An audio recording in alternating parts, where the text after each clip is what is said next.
இது ஆத்மார்த்தமான மூத்தோர்களினுடைய அனுபவ அறிவுரைகள்.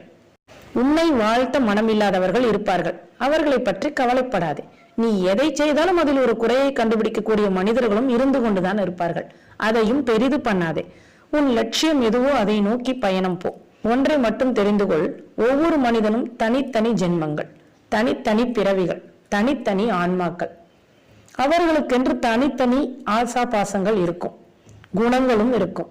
அதன் வழியில் தான் அவர்களின் பயணமும் இருக்கும். அவர்களை ஒழுங்குபடுத்துகிறேன் என்று வேதனைகளை சுமந்து கொள்ளாதே. அவர்கள் போகும் வரை போகட்டும். போய் ஒரு அனுபவத்தை பெற்ற பின் திரும்பி வருவார்கள். அதுவரை நீ பொறுமையாக இருக்க வேண்டும். அவர்கள் போன பாதை நல்லதா கெட்டதா என்பதை அவர்களாக உணர்ந்தால்தான் அவர்களுக்கு ஒரு உண்மை தெரியும். அந்த உண்மையை நீ முன்கூட்டியே சொன்னால் உன்னை அவர்களுக்கு பிடிக்காது. இதுதான் வாழ்க்கையின் தத்துவ உண்மை. அவர்களது பூர்வ புண்ணியத்தின் அடிப்படையில் தான்